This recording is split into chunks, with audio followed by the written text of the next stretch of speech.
to achieve carbon neutrality. Carbon neutrality is an issue in which the entire planet should cooperate. We should share our knowledge and work hand in hand to save the world. Japan has pledged to achieve net zero carbon emissions by 2050 and set its 2030 reduction target to 46% of 2013 levels. To achieve global carbon neutrality, one of the key strategies is international cooperation. Global decarbonization is more than one country can achieve. It requires global action. Any developing country should not be left behind in this global initiative. Japan is committed to providing about $60 billion of climate finance over 5 years from 2021 to help them combat climate change. Japan is also making contributions of up to $3 billion to the Green Climate Fund, established under the UN Framework Convention on Climate Change. In addition to this financial assistance, Japan has made use of its advantage as an innovator in carbon-neutral technology to work together with developing countries. In Pacific Island nations, Japan is implementing the Green Power Island program.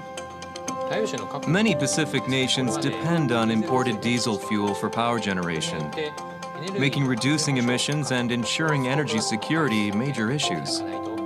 To answer them, we are working to introduce renewable power generation, such as solar and wind, and simultaneously achieve a stable power supply. Japan is providing more than just technical support. To ensure sustainable operation, training of local engineers and technicians is vital. As part of this program, we also promote development of local human resources. I want to help Pacific Island nations achieve 100% renewable energy by sharing Japan's knowledge and leverage our experience to contribute to global carbon neutrality. Since most CO2 is emitted from cities, region and city-level initiatives for decarbonization, especially in developing countries, are becoming more significant. Local governments in Japan are working together with cities overseas, sharing solutions they have developed in building a decarbonized society. So far, 41 cities and regions throughout Asia and elsewhere in the world have been collaborating with 17 local governments in Japan. The city of Toyama, which is an environmental model city in Japan, has established an intercity cooperation program with their counterparts in Indonesia to help provide technology and develop human resources. The work done by Toyama truly stands out and should be an example for others to follow. In Tabanan, compact but powerful hydroelectric generators from Toyama are providing power. Meanwhile, local engineers are going to Toyama to improve their skills and know-how. In Semarang, public city buses are being converted to run on low-carbon, cleaner natural gas, leading to an improvement in the environment. Our hope is to further promote these local partnerships to ensure a sustainable future. It is of vital importance that we take serious action on climate change together. To further strengthen efforts to support developing nations, Japan has launched several initiatives to assist them in curbing their emissions while still achieving rapid economic growth. One such program is the Asia Energy Transition Initiative, which includes a variety of support for shifting energy sources in the region, allowing each nation to follow its own pathway to achieve both economic growth and carbon neutrality. Japan will contribute to global carbon neutrality, and we will continue working to achieve even more.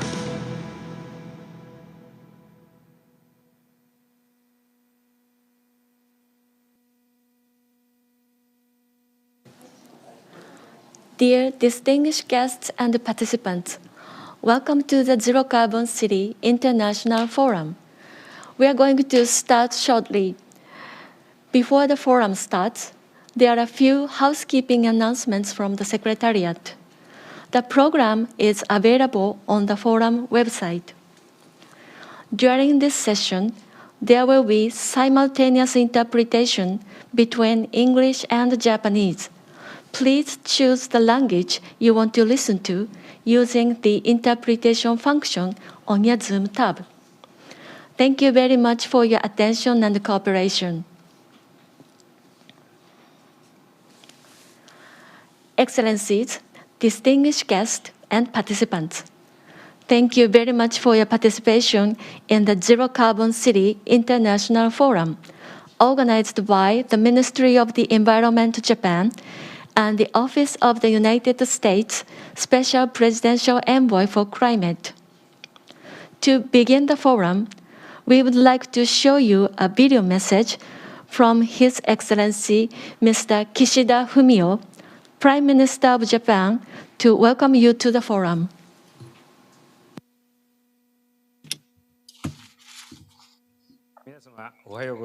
Good morning to all the participants. I am Kishida Fumio, Prime Minister of Japan. With extreme weather occurring in locations all around the globe, climate change mitigation measures are an issue faced in common by all humankind. In light of the agreement reached at COP26, which I attended, we find ourselves at the starting point of the critical decade for working towards the 1.5-degree goal. Cities and local regions have a crucial role to play as we work to achieve carbon neutrality by 2050.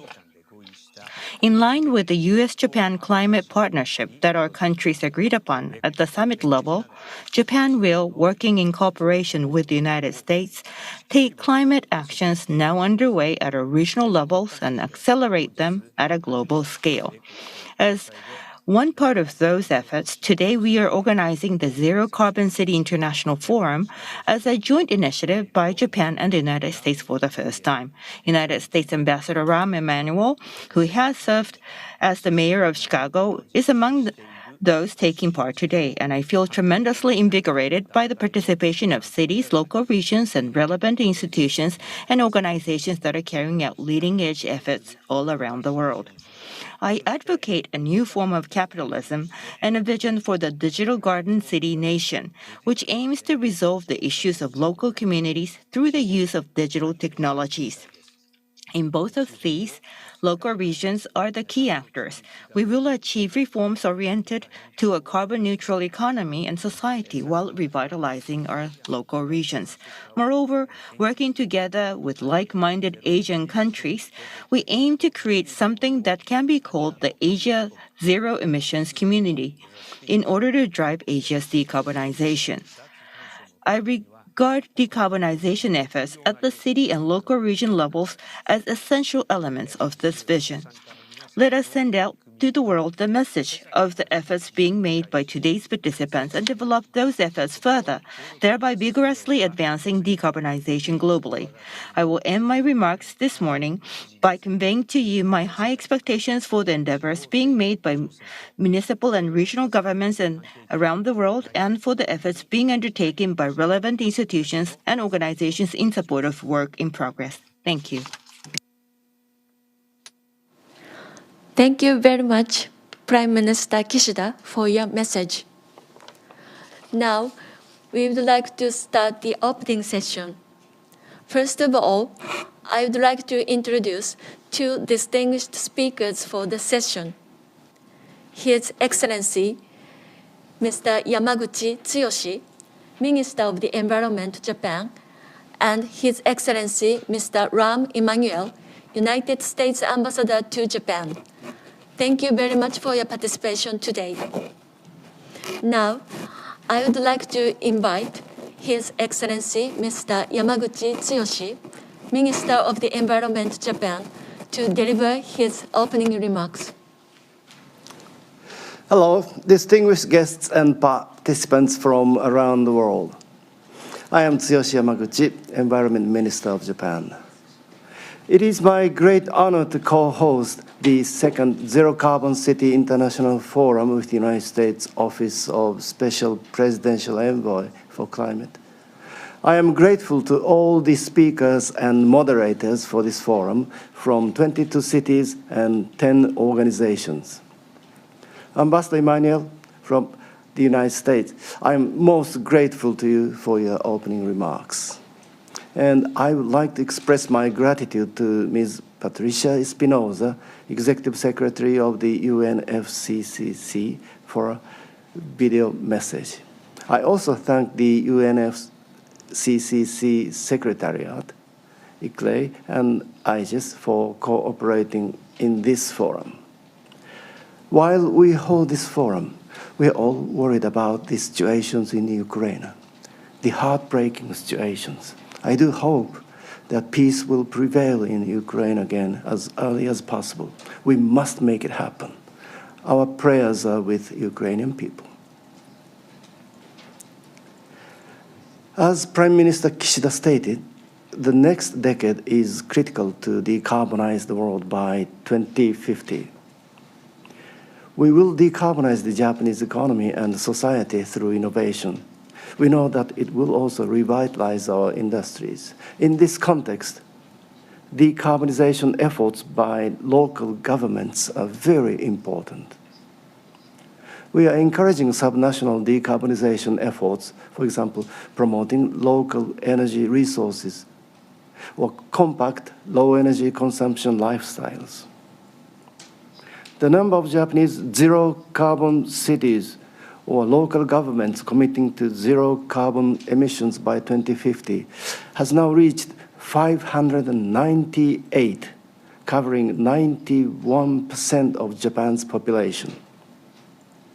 Representing them, Sapporo City and Kawasaki City will attend a session later today and share their experiences. The Ministry of the Environment intends to designate more than 100 leading decarbonization areas by 2030. Through this process, the national government and local governments closely work together and accelerate decarbonization efforts. Those models, we hope, would trigger a decarbonization domino effect across the country. I myself have been visiting governors and mayors to explain the need for decarbonization and how it could also lead to revitalizing their prefectures or cities. The national government will secure a budget of 40 billion yen available for this purpose. Japan's efforts will go beyond our borders. We will strive to encourage decarbonization efforts globally, especially in the Indo-Pacific region. Our city-to-city collaboration program continues to be very important. The program has already linked 41 cities across the world with 17 Japanese cities. Some of them will attend a session later today. Through this city-to-city program, we have implemented 21 decarbonized projects in overseas partners cities and have also contributed to their zero carbon declarations and capacity building. Today, I am very pleased to share with you that Da Nang City in Vietnam will announce during this forum the commitment of carbon neutrality by 2050. To encourage subnational decarbonization efforts, our ministry and United States Office of Special Presidential Envoy for Climate launched the Japan-US Global Subnational Zero Carbon Promotion Initiative at COP26, based on the Japan-US Climate Partnership. Today, we hold this forum as the first step of the collaboration. On February 17th and the day before yesterday, we held an online conference to enhance the understanding and capacity building for implementing Article 6 of the Paris Agreement. I hope that the conference served to facilitate subnational decarbonization efforts in many countries. Various international programs are run by various countries, including the United States, and international organizations for supporting decarbonization at subnational levels. We hope that today's forum would strengthen collaboration among such programs. Japan hopes global decarbonization in this critical decade. We hope that something like Asia Zero Emissions Community would emerge by working together with like-minded Asian countries. It is my sincere hope that today's forum will contribute to promoting subnational or local decarbonization efforts in each country. Thank you very much. Thank you very much, Minister Yamaguchi, for your very insightful remarks. Next, I would like to invite His Excellency Mr. Rahm Emanuel, United States Ambassador to Japan, to deliver his opening remarks. Thank you very much. I want to thank the Minister Yamaguchi for organizing this and hosting this conference. I want to thank the Prime Minister for his leadership on the most important issue of climate change. But his leadership on the climate change and the government as a whole is also underscored by his leadership on the international crisis that's facing Ukraine and the land war in Europe. And Japan has been a major leader in setting the tone and speed and tenor of the sanctions to speak with one voice internationally and make sure that it is heard globally that this type of action, which is unwarranted, unprecedented, and also illegal, will have a response from the entire international community. And Japan, under Prime Minister Kishida, has been a major leader. I also like to thank the minister and the conference for hosting mayors from around the world. I know we have 4 mayors from the United States, from Seattle, Los Angeles, my good friend Eric Garcetti, who will also soon be ambassador to India, obviously Ann Arbor, and also in Miami, and speak to the level as a former mayor, not just as ambassador, that mayors have a tremendous opportunity to take a leadership in climate change. One of the reasons is because our cities, both residential, commercial, and otherwise, produce a tremendous amount of greenhouse gases, but that means they also have a tremendous opportunity to reduce them. I don't want to go over everything we did in Chicago, but a highlight of where cities can take, I think, leadership, set the pace of reduction, and see economic opportunities as well. First, when I became mayor, we had a 20-year debate prior to that tenure. Chicago had 2 coal plants operating in the city in poor Hispanic communities. I sat down with the owner of those coal plants, an energy company actually out of California, and I said, look, natural gas prices are going to close this, or I'm going to shut it down through city council action. They ended up shutting it down, but then I think making the right choice. But it was actually one both driven by politics in the best of sense and market economics, because coal became basically not competitive economically with natural gas. That said, we started an immediate process of working with the 2 communities. One of those facilities now has become a major environmentally clean, high standard transportation distribution and logistics center for Target, basically with 24-hour delivery service within the city.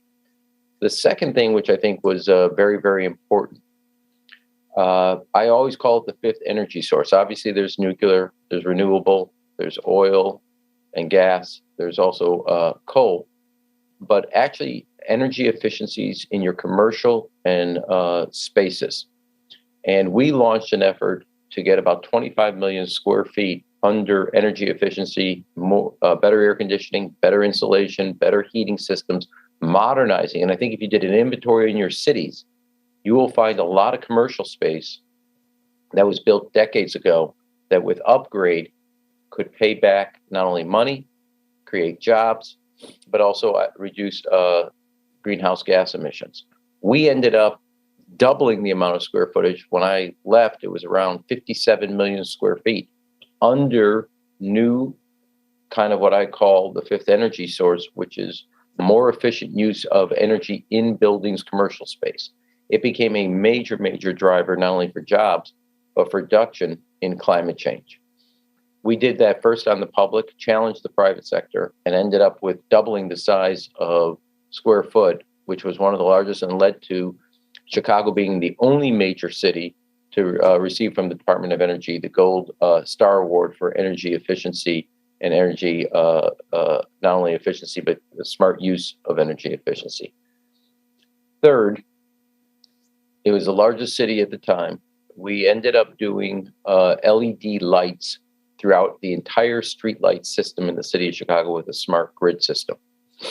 First, the assembling of the smart LED lights was done at a facility on the west side, which was developed economically. It was done all by ex-offenders. It was in a contract awarded to a minority business. And then we started a job training program for the implementation of the LED lights throughout the city of Chicago. The cost of the program was fully paid for by a reduction of 3% in energy prices. So not only did we get ex-offenders working, not only do we get people in the job training programs, IBEW, International Brotherhood of Electrical Workers, for implementation, but it also saved a tremendous amount of money. Fourth, modernizing our mass transit system, which was done in a way that removed cars from the street and became a very cost-effective way. And Chicago has a big mass transit system, but the entire system got modernized both from the use of the rail, the cars, but also what we did with buses. Our buses went both hybrid at first, and then also I think we ended up, there's a guess I'm doing by memory, about 25 street buses that went electric, and one of the largest purchases at that time. There were other things we did with the city's fleet. When you accumulated all of that, both the coal plants, what we did at commercial spaces, we also ordered 100% by 2025 of all public buildings will be done by renewable energy. What we did with LED lights, we had our economy grow by 15% with a 14% reduction in greenhouse gas emissions. Grow jobs, grow the economy, and reduce our footprint. Every city has solutions that offer a win-win for them. So I want to thank the conference for putting this together. As our national and international associations are consumed right now with what's happening in Europe, our efforts on climate change can't take a back seat. And a lot of mayors across the country, across the globe, can present a leadership and continue to do the very important work of reducing our collective greenhouse gas emissions. Again, thanks everybody for this conference. And I want to thank the minister and the Kishida administration for their leadership on setting the pace as it relates to climate change. Thank you very much, Ambassador Emmanuel, for your wonderful opening remarks. I would like to thank all distinguished speakers for your wonderful remarks at the beginning of the forum. This is the end of the opening session. Now, I would like to move on to the framing session.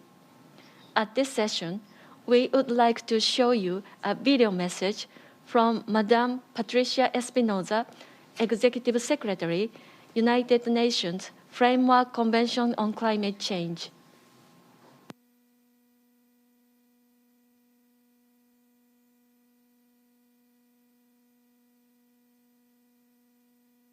Greetings from Bonn. I am grateful for the opportunity to take part in this important forum. My sincere thanks to the organizers and to all participants for your commitment to the climate agenda. This is a timely meeting on a critical issue. Despite mounting challenges throughout the world, including the global pandemic, appalling military conflicts, and a testing economic outlook, anthropogenic climate change remains the most significant, alarming, and rapidly escalating crisis facing humanity as a whole. The impacts of climate change continue to kill people, disrupt nature, and threaten the long-term survival of our species. The recent IPCC report on impacts, adaptation, and vulnerability shows that climate risks are appearing faster and will get more severe sooner than expected. Current threats are projected to intensify with every increment of global warming, with the most vulnerable people and ecosystems particularly affected. Already, around 3.3 billion people live in countries with high human vulnerability to climate change. The magnitude of observed impacts and projected climate risks indicate the urgency to increase the scale of decision-making, funding, and investment on climate action now and over the next decade. By now, every stakeholder, national and subnational governments, private firms, non-governmental organizations, must know perfectly well what needs to be done.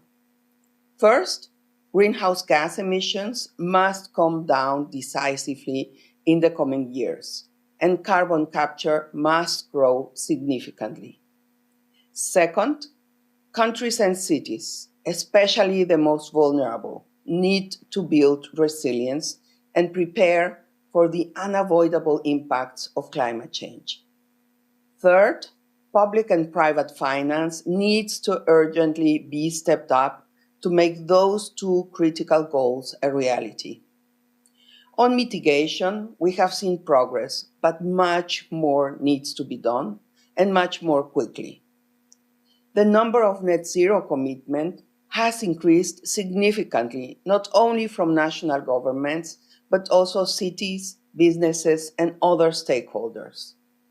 However, science and assessment of national commitments tell us that we are still far away from the Paris Agreement goal. Last November in Glasgow, an urgent call was made to governments to update their 2030 emissions reduction targets and to communicate their long-term strategies towards net zero emissions by mid-century. On adaptation, the priority is to enhance anticipatory planning efforts, in particular through national adaptation plans or NAPs. The most effective way to build resilience is to support the formulation and implementation of NAPs. Many nations have already made great progress towards their NAPs, with more than 130 countries engaged in the process. The momentum on adaptation must continue to grow. And sufficient, predictable finance originating from both the public and the private sector is indispensable to support climate action. At the present time, the key is implementation, and collaboration with local governments is essential to increase ambition of national targets and long-term strategies. Global transformation requires transformation of cities. Dear friends, I am grateful that Japan and the United States have organized this forum to promote city-to-city collaboration beyond borders. This is an excellent example of how multiple levels of government work together to accelerate the decarbonization domino effect.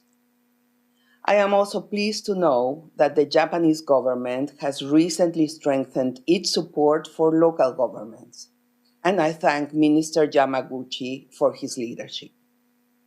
Urban environments are complex and dynamic ecosystems. City planning can maximize impact in both mitigation and adaptation when their actions are systemic, integrated, and sector-wide. For example, urban form affects energy demand and availability of local energy sources.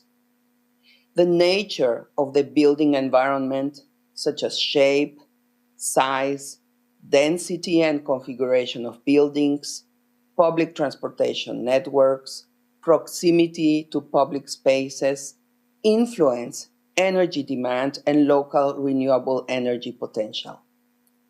Cities often have tools to promote decarbonization.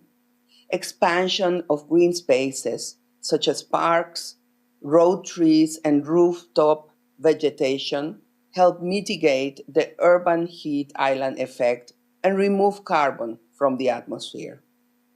District energy planning can deliver more efficient and low-carbon energy systems. UNFCCC is ready to contribute to this momentum. For example, the Marrakesh Partnership and the Race to Zero campaign provide excellent platforms for local governments to develop collaborative pathways to net zero. A significant number of cities and subnational governments in Japan are committed to the Race to Zero. This campaign now gathers more than 7,800 non-state actors worldwide, committed to net zero and halve global emissions by 2030. As the impacts of climate change, droughts, storms, and floods become more severe, so building climate resilience becomes ever more important. The Race to Resilience campaign mobilizes action from non-party stakeholders towards building the resilience of 4 billion people by 2030. The high-level champions have been mobilizing such work to accelerate the action of non-party stakeholders, including cities. The growing focus on action and implementation in urban areas is amply justified. Today, more than half of the world's population lives in cities. It is estimated that by 2050, that proportion will have risen to more than 2/3. Whether we succeed or fail in our efforts to curb climate change will be decided to a large extent by the action or inaction of cities.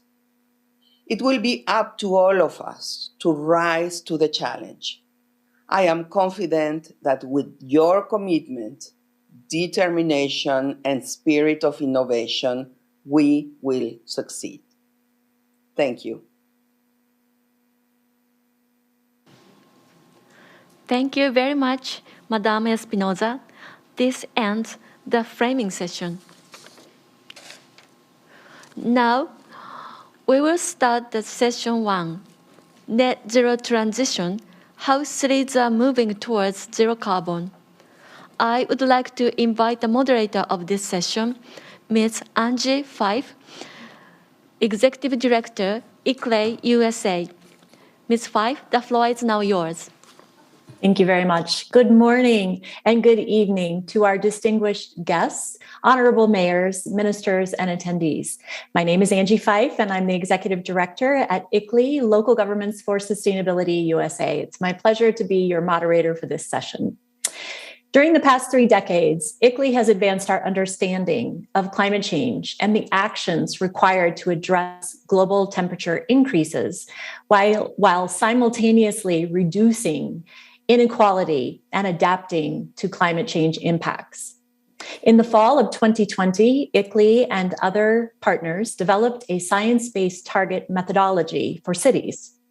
This methodology allows cities to develop a 2030 greenhouse gas reduction target, which puts that city on track to be zero emissions by 2050, in alignment with the mitigation goals of the Paris Agreement. In 2021, ICLEI USA applied the science-based methodology to 138 US city and regional governments, and we determined that on average, US cities must reduce their greenhouse gas emissions by 63.3% per capita by 2030 in order to demonstrate their fair share reduction of global emissions, leading to zero carbon by 2050. Our analysis shows that while this is ambitious, the policies and technologies necessary to achieve these targets exist today. It takes leadership like those of the mayors and ministers we will hear from today to drive implementation of these strategies to meet our goals. These analytical efforts are mirrored by our advocacy. At COP26, ICLEI, on behalf of the Cities and Regions Constituency Group to the UN, was successful to ensure that a reference to multi-level action was included in the Glasgow Pact. The second phase of the Paris Agreement is now kicked off. And this second Zero Carbon Cities Forum is a manifestation of that vision. And now on our road to COP27 in Egypt, We need to support our nations to address climate as the emergency that it is. Multi-level action can be that path to deliver success. And so it's my pleasure now to welcome our first panelist, the Honorable Mayor Bruce Harrell. Welcome from the city of Seattle. Thank you. I am very pleased to be here.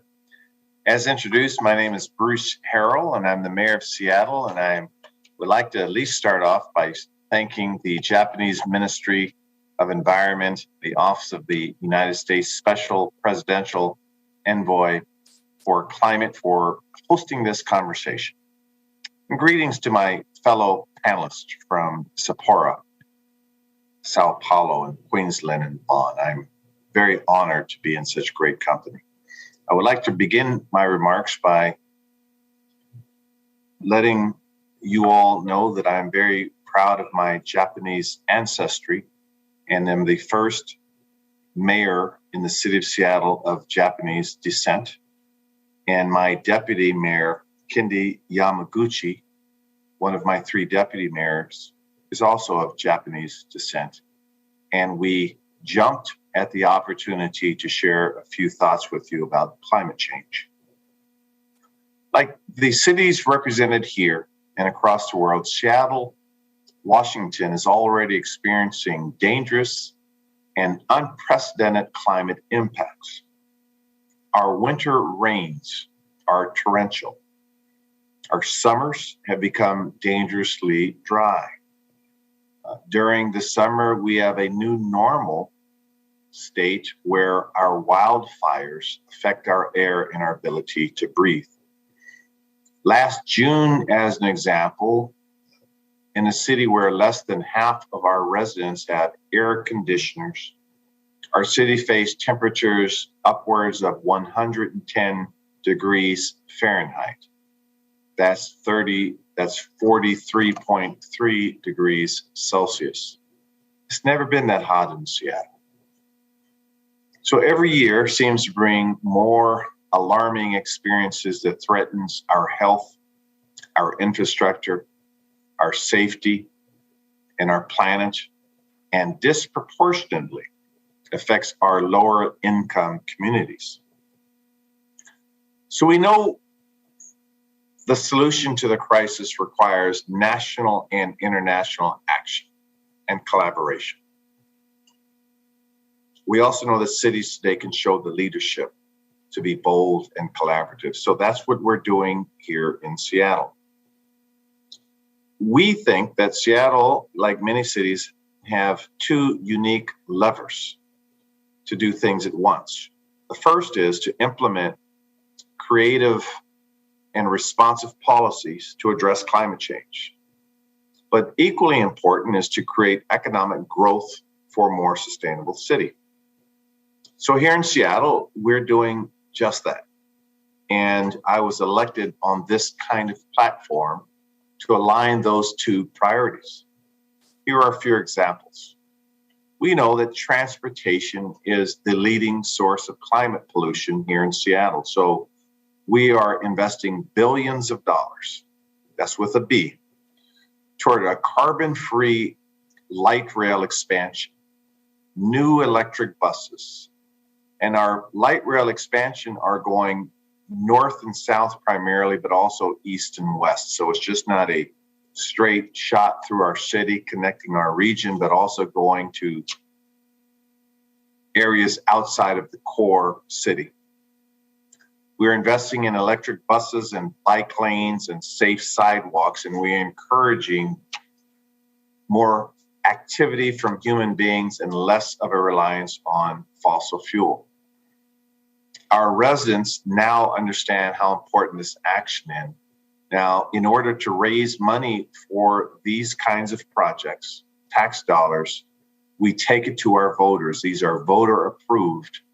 And we, again, argue and convince them that we are making changes in our climate strategies, as well as helping people get around our city. And with our oil and gasoline prices being what they are, and that is increasing in our country, this has really got the attention and the support of our voters. that is expanding our light rail system. Our growing city in Seattle, and many of you know we have a great business environment. We are the host of our Amazon company and Boeing and Starbucks and Tableau and Salesforce and Microsoft. We can go down the list. And I should have mentioned earlier that I have enjoyed my time in Japan when I've been there. I've taken my wife to many cities in Japan, and I hope to return very soon. But Seattle has a housing needs that will that we are convincing people that we need carbon-free electricity. And we passed one of the nation's strongest energy codes, more housing and cleaner buildings in our commercial buildings as well. So we have one of the nation's greenest utility powering our city. We primarily rely on hydroelectric. So we're planning on forming an equitable transportation system and housing heating system, basically using clean energy to electrify everything. How we house people, how we move goods and services. And with many of our communities, especially our underrepresented or lower income communities who are exposed to extreme heat events, we're planting thousands and thousands of trees and investing in access to water and green space, knowing that Japan, as an example, with its 146,000 square miles and being a densely populated country, and by the way, of course, a respected leader in the automotive and robotics and electronics industry and science and technology, we too are looking at how we, again, use our competencies to make sure our conversation uses technology as well as natural components such as tree canopy to address and establish the quality of life, to reduce our carbon emissions, and also create a natural and effective protection to severe weather. Knowing Japan, again, as an awesome and great island country, we too here in Seattle are surrounded by water. And so using our tree canopy and natural cooling systems, we know that our residents clearly support this strategy. Now, we are also building a new model to create a pipeline for clean energy jobs. We in particular prioritize women and people who are looking for opportunities to succeed in the workplace to create what we call an equitable workforce. Now, this is something a mayor and a city can drive. We've established in our college system a very specific curriculum to give our students real experience. And as a city, we recruit students and people interested in finding great job opportunities, but also in fighting climate change, to teach them how to work in these industries and how to eliminate our reliance on fossil fuel. These students that we're investing in are gaining real world experience, often working with building owners and helping us reduce emissions. We've seen 90% of our graduates hired right after these programs by firms working in the energy efficient organizations that are doing this work with us. So this is not an abstract concept, it's proven. We can reduce emissions and support our local businesses and residents through workforce development and apprenticeship programs. This creates real economic growth and an opportunity for our next generation of leaders.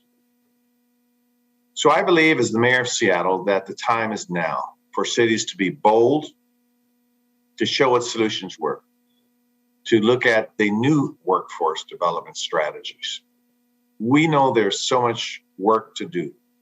As leaders, we walk in coffee shops, we walk in small businesses, we can promote and evangelize what needs to be done to help our people and to help our planet. I look forward to hearing from the other panelists joining this conversation.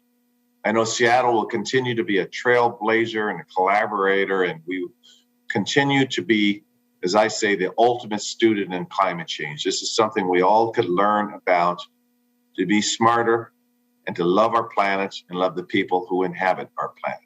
Thank you very much for inviting me to this great forum. And thank you, Mayor Harrell. We wish you all the best in Seattle. We look forward to working with you. You have such a very interesting background, and you seem like you will be absolutely the right person at this time to address the needs of Seattle. So we look forward to working with you in the future. Thank you so much for your remarks. And I'd like to turn now to Mayor of Sapporo City in Japan, Akimoto Katsuhira. Mayor, welcome. 皆さん、おはようございます。そしてこんばんは。 Good morning and good evening, everyone. I'm Mayor of Sapporo, Akimoto Katsuhiro. Thank you for your invitation to the second Zero Carbon Cities International Forum today. I would like to first touch upon my heartfelt appreciation for all those who worked for the organization, as well as to my fellow mayors. I would like to discuss Sapporo's initiative for its decarbonization today. I would like to cover 3 points that are overview of Sapporo City, its zero carbon initiatives, and SDGs, and what we call Lead for Cities and Communities. First, an overview of our city. Sapporo is a major city in Hokkaido, located northern part of the country. With a population of 1,970,000, it is the 5th largest city in Japan. In 1972, it became the first Asian city to have hosted the Winter Olympic Games, which served as a springboard for the city to boost Sapporo's urban development, including subway and other transportation infrastructure. The distance between Sapporo and Tokyo is 1,050 kilometers, but it takes only 90 minutes by air. The area space of Sapporo is 1,121 square kilometers.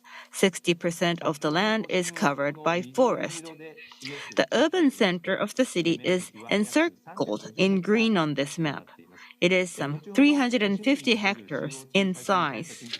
I will discuss emission reduction measures in Sapporo later. One of the characteristics of Sapporo is its clear transitions in 4 seasons. From cool and breezy summer season to chilly winter with sub-zero temperatures, its landscapes beautifully changes, attracting travelers from around the country and around the globe.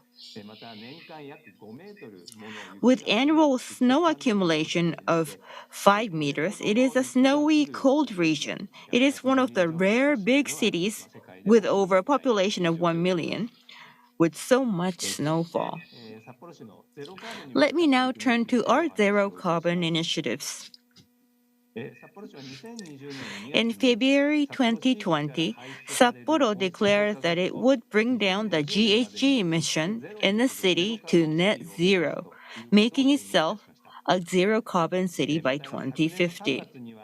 In March last year, with an aim of promoting climate actions towards building a sustainable and decarbonized society, we have formulated the Climate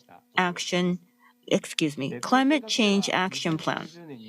Under this plan, we are aiming at reducing the GHG emissions by 55% from the 2016 level by the year 2030.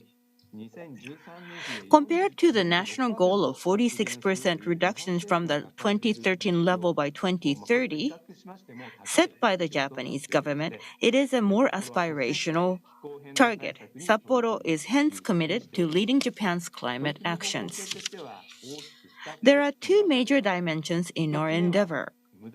One is the effective energy use, that is to reduce wasteful energy consumption and to use energy efficiently. Second is the energy conversion, that is to shift to renewables wherever possible. Let me share with you one of our initiatives in the area of effective use of energy. As Sapporo is located in a snowy cold region, energy needed for residential heating is 3 times higher than the national average. This means that reduction of energy use for heating is an important area to reduce emissions. With this in mind, Sapporo is promoting next-generation housing with specific heat insulation and air tightness standards of the city. For apartment complex and other buildings, we are incentivizing enhanced insulation and solar power usage by providing subsidies when such designs enable dramatic reduction in energy consumption. This is the first of its kind to be employed by a local government in Japan. Next, on energy conversion. Hokkaido is a prefecture with a vast land. With rich resource of renewable energy, it is important that we actively shift to renewable power. Last year, Sapporo City has fully switched the power of its signature clock tower to renewable energy. Next year, energy used by the City Hall main building, as well as underground mall at Sapporo Station, will also be switched. Going forward, we will promote plans to switch energy mix of municipally owned facilities, while at the same time incentivizing citizens and businesses to switch to renewables. Let me now discuss initiatives being taken by the urban center of Sapporo. Central part of Sapporo is multifunctional complex of some 350 hectares with businesses and commercial stakeholders. Many of the structures built for the Olympic game in 1972 now requires updating and retrofitting. We are currently working to reduce CO2 emissions through the renewal of these buildings and structures, with an aim of reducing them by 80% from the 2012 level by the year 2050. In the central areas of Sapporo, district heating is in place. District heating was also started in 1972 at the time of the Winter Games. Currently, central areas of some 130 hectares are covered by district air conditioning service. Sources of heat include woody biomass and Sapporo's signature snow and chilly air as the source of energy. Efficient energy use with natural gas cogeneration and renewable energy are supporting the district heating system in Sapporo. And finally, I would like to discuss SDGs and lead for cities and communities. Government of Japan designates cities with outstanding SDGs initiatives as SDGs Future Cities. In 2018, Sapporo was designated as one of the first batches of 29 future cities. We have been working hard to contribute to the achievement of SDGs. In order to drive our city promotion based on objective and international standards, we have acquired certification of lead for cities and communities. Our scorecard is shown on this slide. Our total score is currently 87, winning us a platinum status. By segment, our score in energy was 33, that in water 15, that in waste 7, transportation 14, and 8 for human resources. Highly evaluated in particular was the low per capita emission of GHGs, low water consumption, and short automobile travel distance per day. We marked full scores in the areas of energy, water, and transportation. In fact, as of January 2020, when we won the certificate, Sapporo marked the world's highest score. And finally, we are aware that we need to build our city from a comprehensive perspective that encompasses the environment, economy, and society, thereby enhancing the city's value as well as sustainability. Sapporo is currently bidding to host the Winter Games in 2030, and we look at the occasion as a symbolic opportunity to further push climate actions. Towards the achievement of zero carbon city and SDGs, we will keep solid steps. In order to build a decarbonized city by and beyond 2050, we will work together with citizens and with the business sector to create unique lifestyles and sustainable value systems that meet our winter conditions. We believe it is imperative to take a long-term and comprehensive approach. Sapporo will actively advertise our Platinum Certificate of Lead for cities and communities. By establishing a model that serves SDGs and the Paris Agreement, we would like to be a city that can be the source of positive repercussions that runs through not only Sapporo, but other cities in Japan and in the world. We look forward to working with you towards the containment of the global warming. Thank you.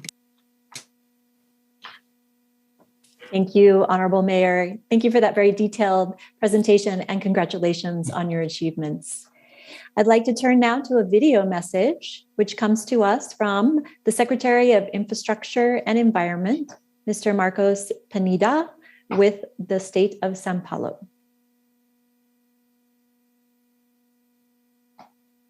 Ladies and gentlemen, my dear friends, it's a great honor to address these words to the Zero Carbon City International Forum. First of all, I must congratulate the Japan Ministry of Environment, ICLEI local governments for sustainability, and Institute for Global Environmental Strategies. It is also important to praise the remarkable work of the United Nations Framework Convention on Climate Change, which has been crucial in the critical moments we are living today. Cities, states, regions, non-governmental, and other relevant organizations are demonstrating their ambitions and leadership to achieve net zero emissions by 2050. We have done so for the state of São Paulo in Brazil.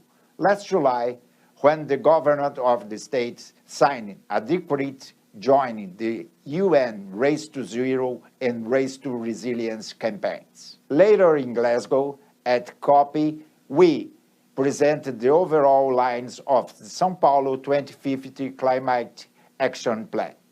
We firmly believe in a swift transition for energy industry, building, transport, land use, and cities.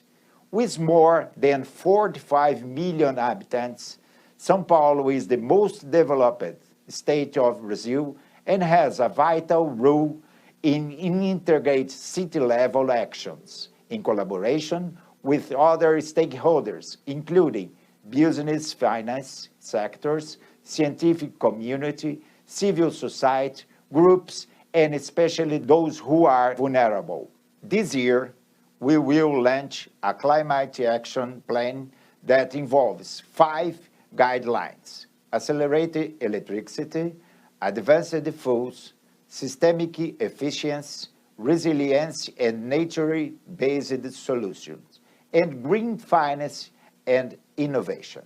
Our 645 municipalities, as well as the companies located in our state, are being encouraged to join the São Paulo Environmental Agreement in an initiative aimed at the reduction of greenhouse gases emissions. International organizations and governmental representations can be part of this project as international observers.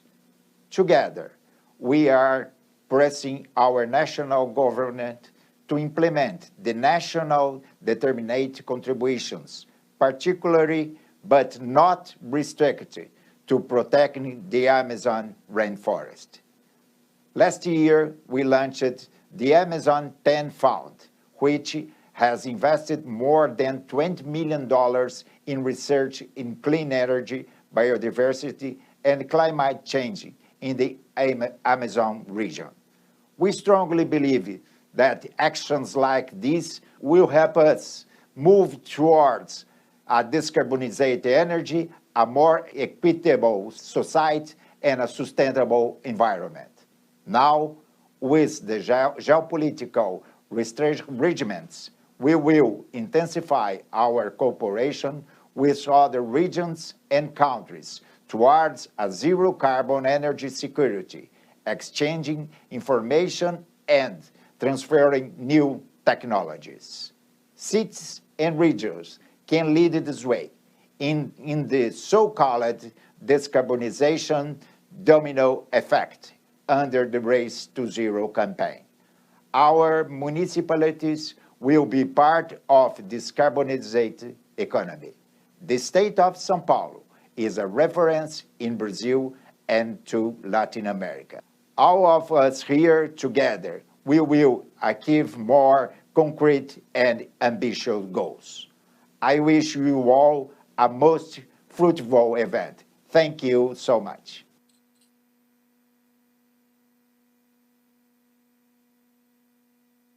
And thank you to the Secretary for bringing us that message from another level of subnational government.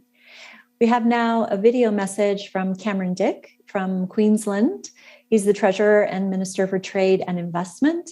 Unfortunately, could not be with us in person due to the flooding in his region, but we're happy to welcome him through this message.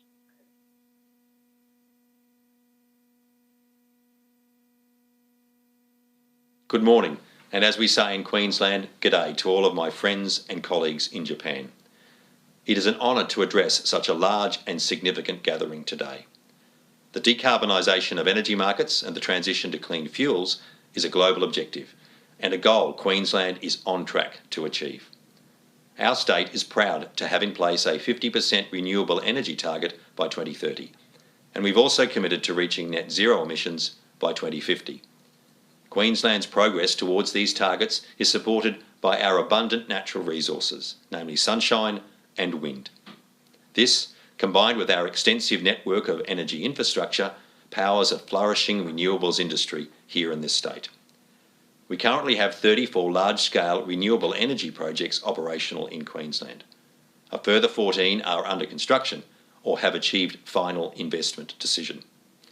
In real terms, this means around 20% of Queensland's energy is currently being sourced from renewables. And in the coming years, that percentage will continue to increase as we charge towards our targets. We are using our growing renewables and emerging green hydrogen industries to work with global partners in achieving shared objectives. This includes Queensland's great trading partner and friend, Japan, with our combined efforts helping our nations and others reach decarbonisation targets.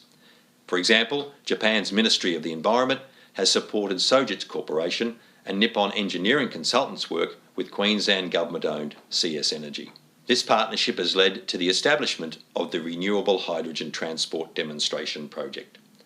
From 2023, this flagship initiative will see Queensland produce green hydrogen exported to our Pacific neighbours in Palau.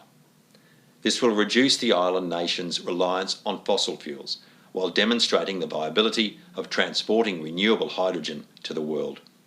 And can I say, Queensland is the ideal location for this pilot project. Our state's abundant solar resources, availability of land and proximity to Asian markets make it possible to export green hydrogen at low cost. Japanese investment and expertise is also supporting Queensland's growing and world-leading green hydrogen industry. In Gladstone, our government-owned energy generator Stanwell is working with Iwatani Corporation and other Japanese partners to establish a 3 gigawatt green hydrogen electrolysis facility. Meanwhile, Sumitomo, Mitsubishi Heavy Industries and IHI Corporation are partnering with Queensland companies like CS Energy and CleanCo on other local hydrogen projects. ENEOS Corporation is also looking to establish a renewable hydrogen supply chain between Queensland and Japan. ENEOS recently announced it will increase production of green hydrogen here in Brisbane at its Bulwer Island site. This marks another notable step towards large-scale hydrogen production in Queensland. Green hydrogen presents abundant investment opportunities across our state. This is attracting not just Japanese investment, but also other major energy players from around the globe. Just last week, Fortescue Future Industries began construction on one of the world's largest hydrogen electrolyser manufacturing facilities near Gladstone. These electrolysers will be sold worldwide and will also support domestic hydrogen production in Queensland and across Australia. Our government is committed to supporting these projects and others like them to attract more investment to Queensland. This is being driven by our Queensland Hydrogen Industry Strategy and boosted through attraction incentives to do business in our state. This includes our $2 billion Queensland Renewable Energy and Hydrogen Jobs Fund, one of the biggest funds of its kind ever launched in Australia. It allows government-owned energy corporations to increase ownership of renewable energy and hydrogen projects in partnership with the private sector. Construction is also underway on the $20 million Hydrogen Training Centre of Excellence at Beenleigh, near Brisbane. This new state-of-the-art facility will attract new talent to the industry and allow us to develop the skills needed for our workforce of tomorrow. Green hydrogen is the clean fuel of the future, and Queensland is working hard to ensure it provides a brighter future for all of us. I thank you for the opportunity to speak at this forum, and I look forward to the Queensland-Japan partnership creating more energy, clean energy for the world.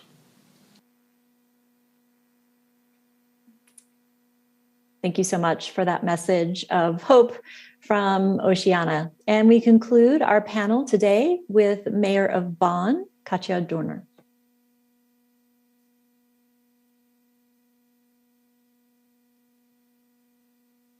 Esteemed audience, I speak to you today as Mayor of Bonn, Germany, as a Presidium member of the German Association of Cities, and in my capacity as ICLAI Co-Chair Climate Action.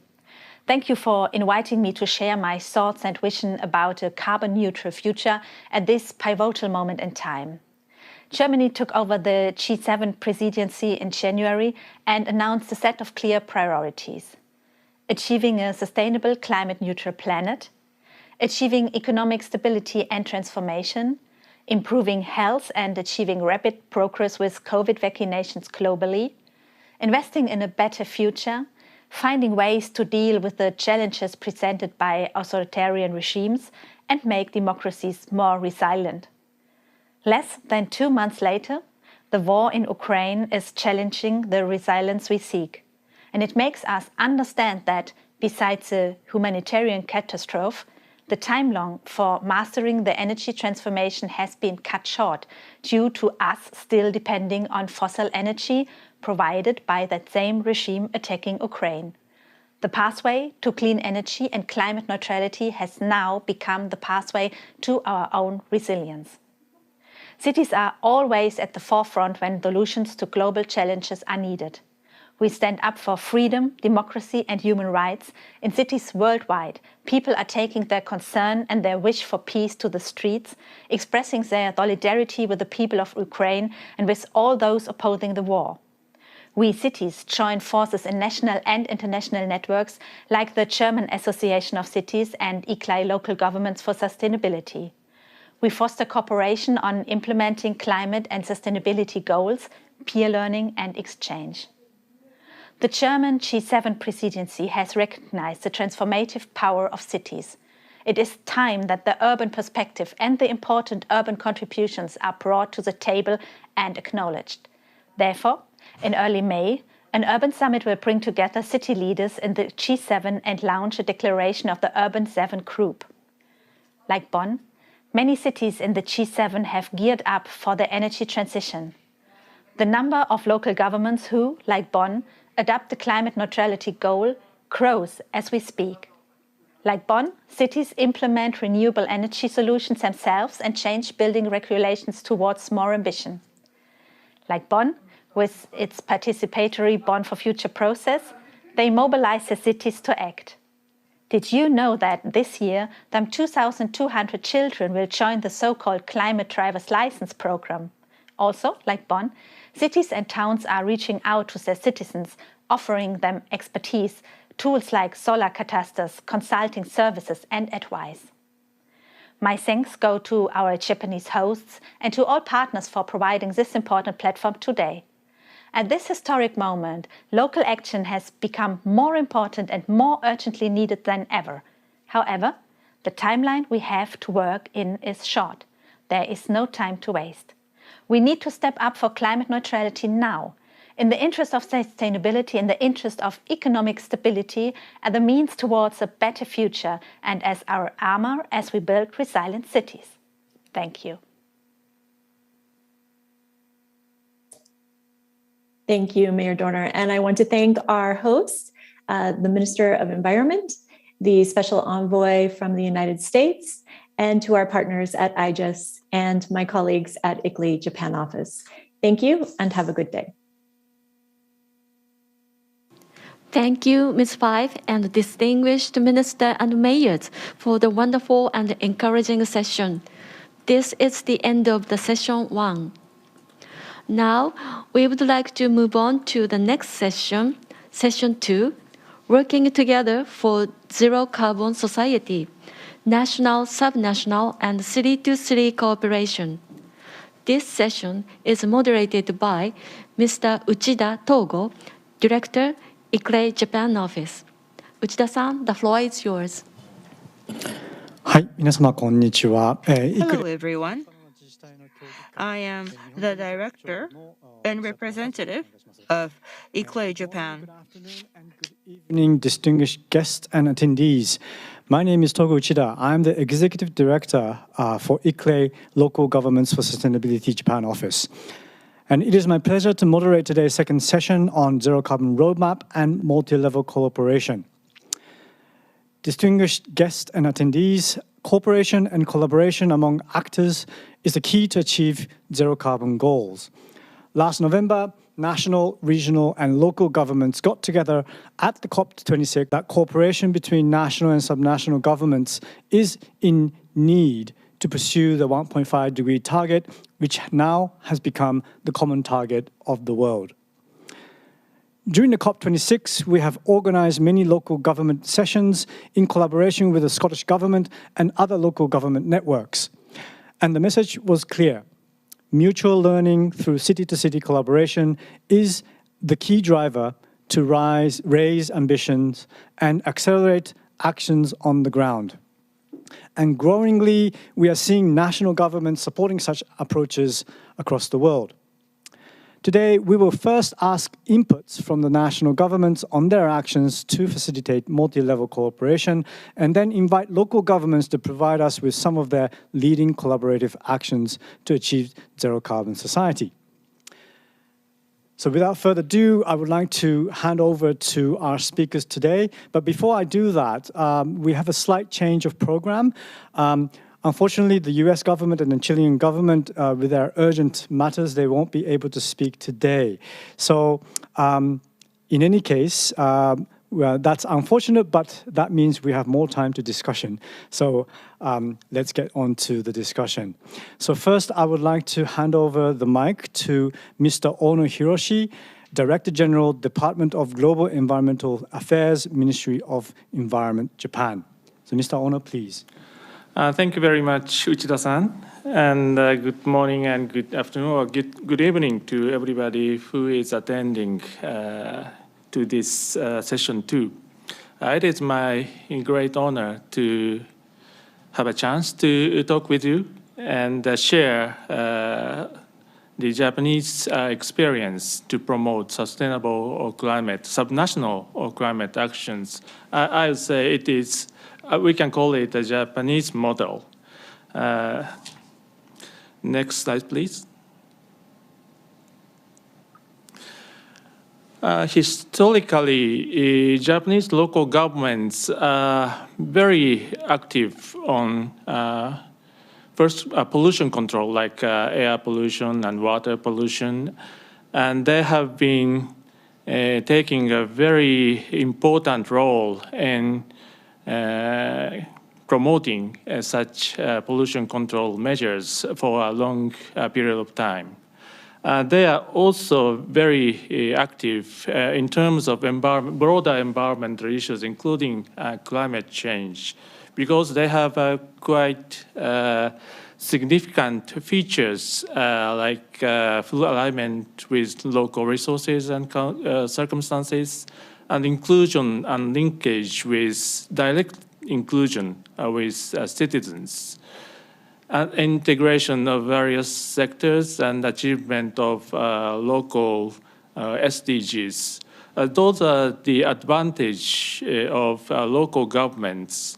So I think the collaboration with national government and local government will produce a great and significant achievement in terms of climate change policies and measures. Actually, it is shown in the corner of this slide that currently 598 local governments, which cover almost more than 90% of Japan's populations, has committed to zero carbon emissions by 2050. This movement was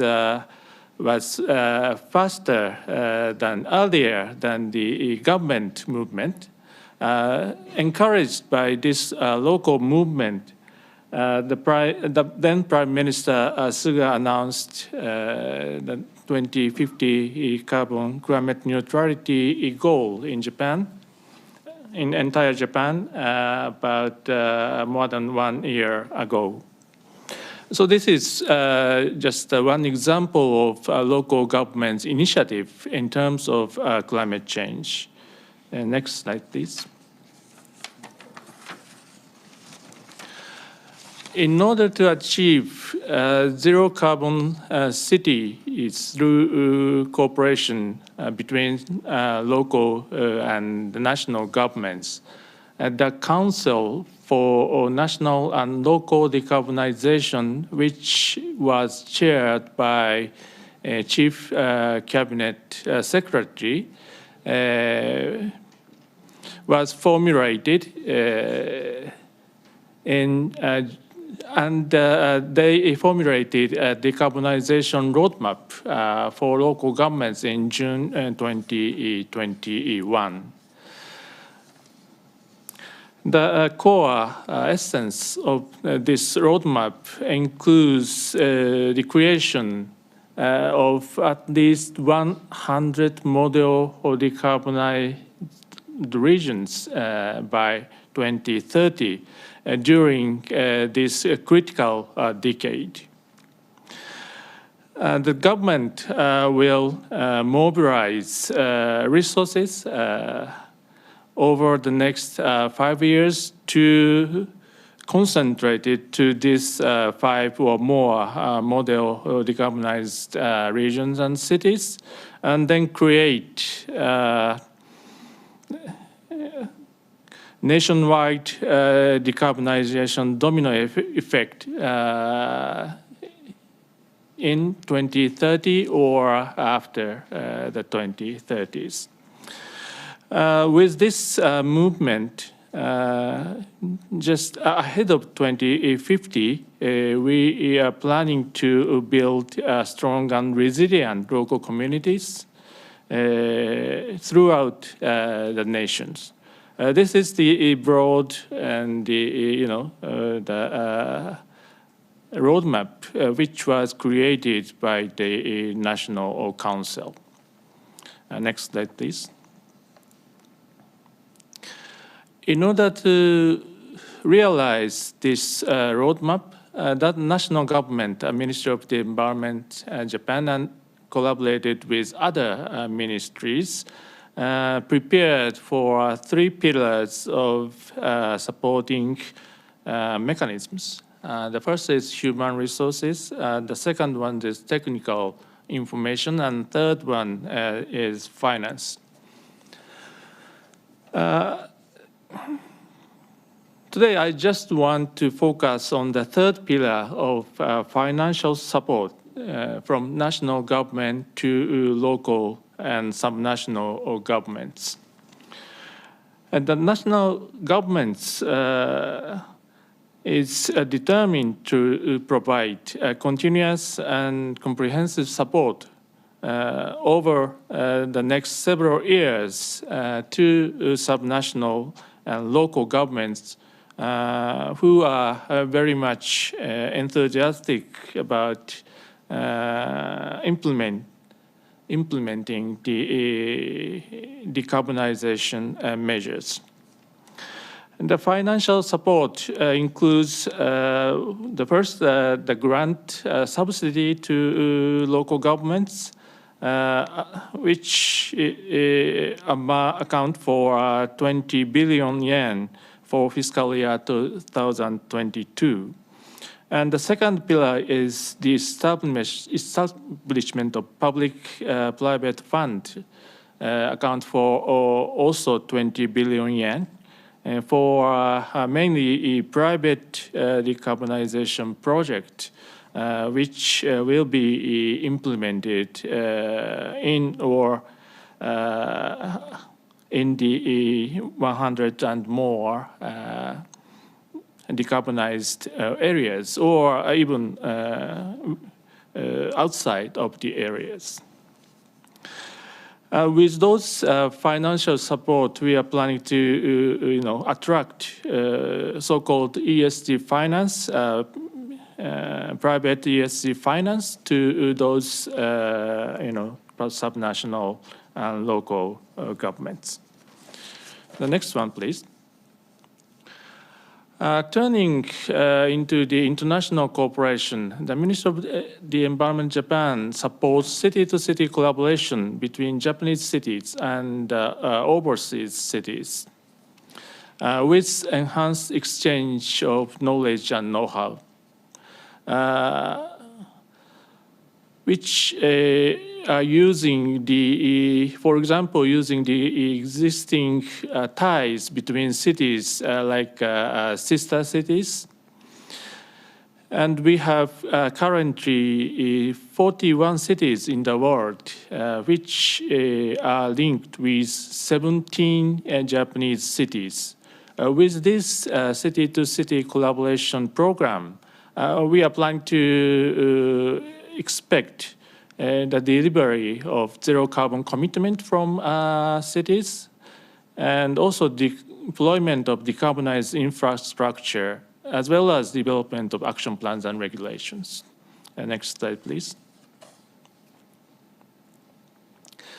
There was a significant progress in this international cooperation, which was the Japan-US Global Subnational Zero Carbon Promotion Initiative, which was launched at the side event in COP26 last year. This program is to further enhance the city-to-city collaboration through the support of not only Japanese government, but also collaborating from US government as well. And the Environment Minister Yamaguchi, as well as the US EPA Administrator, Mr. Michael Regan, attended the side event. Next one, please. Future plan. With building on this achievement and activities, Ministry of the Environment Japan will further promote international cooperation through accelerating cross-border decarbonization domino effect. This international cooperation was built on the strong domestic measures which I presented to you earlier. And the domestic experience and know-hows will be put into the international arena, international city-to-city collaboration. And also, we would like to continue this international forum another couple of times. And in addition, I understand that Japan has this kind of city-to-city collaboration program. US and other countries and international organizations also have such kind of city-to-city collaboration facilitation programs. The basic idea I present here is to promote specific cooperation activities of cities to identify and share and support the needs of developing country cities through those initiatives around the world.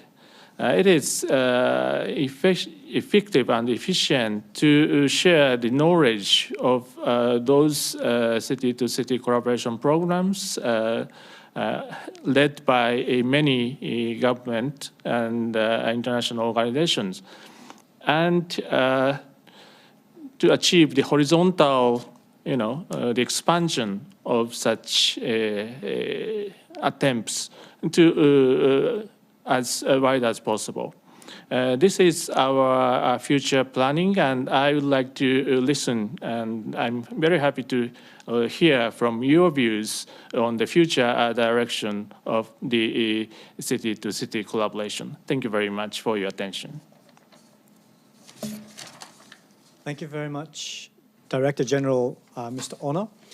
Now I would like to introduce a video message which was given by Federal Ministry for the Environment, Nature Conservation, Nuclear Safety and Consumer Protection of Germany. The head of division, Ms. Vera Lonenhoff, have provided us with the video, so please. Excellencies, colleagues, ladies and gentlemen.